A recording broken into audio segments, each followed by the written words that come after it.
Get this audiobook for free today at theaudiobook.co.uk. It takes a second to process what I'm seeing, to make sense of what my eyes are telling me. Is Catherine suddenly ill? Confused? Is it a prank?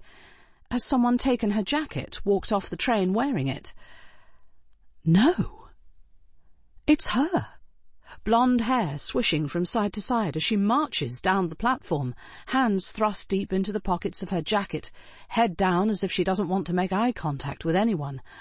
I lean over to rap on the window as she passes, the glass cold against my knuckles, the move made awkward by the baby on my left side. "Hey!" I shout, sensing other passengers turning towards me. "Catherine! Hey!" She looks up, and our eyes meet for just a second, long enough for me to see the expression on her face, to notice the tears on her cheeks. She mouths a single word, "Sorry," then drops her gaze and hurries on, wiping her eyes and striding down the platform towards the barriers.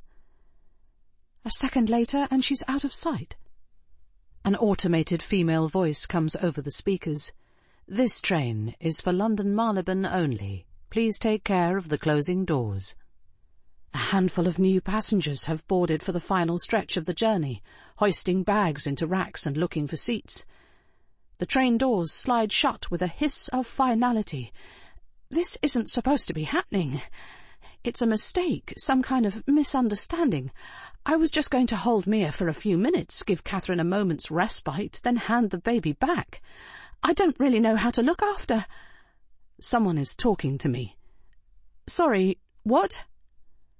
I turn to face a thin man in a black beanie hat, standing next to my seat. "What were you saying?" The man points a bony finger at the seat Catherine has just vacated, her rucksack left behind next to it. "Is that free?" He's holding up all the other passengers trying to move down the carriage, but seems oblivious. "She just had to make a phone call," I say. "She's coming back in a minute. Sorry." He stares at me for a moment, and then asks the same question of the red-faced businessman at the table opposite, who grunts a reluctant affirmative. The thin man settles himself into the seat, folding his long legs beneath him and taking a laptop out of his rucksack. The hum of the engine rises as the train begins to move again. Rolling slowly at first, the platform at Sear Green starts to slide by, past a blue-painted steel fence separating the station from the car park beyond, massed ranks of vehicles side by side. Passengers carry bags and clutch tickets as they walk towards the station exit. I catch a glimpse of a couple of men shaking hands, two middle-aged women embracing, a station worker in a high-vis jacket, a man in a parka, a couple of teenagers walking in, a single figure in a raincoat. I stare out of the window, disbelief fogging my thoughts, as if the train might stop at any moment, as if the situation will put itself right if I just wait a few more seconds. The red-faced man across the aisle is glaring at me with undisguised irritation, his brows knitted together. I return his stare with one of my own, and he drops his eyes back to his laptop. I throw one last look back at the platform. Perhaps Catherine was meeting someone here. Then my view is blocked by trees as the train angles away from the station, picking up speed.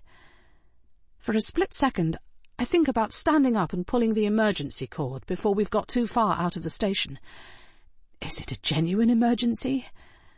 Is anyone in danger? What's the best thing for Mia? The baby whimpers in my arms.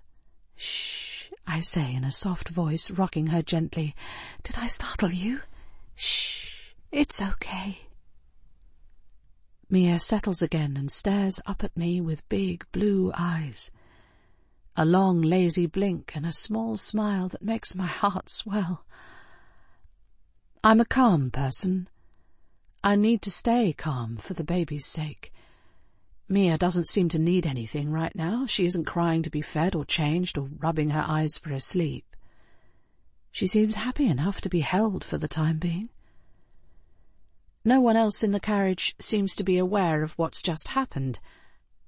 I am on my own, with a stranger's baby.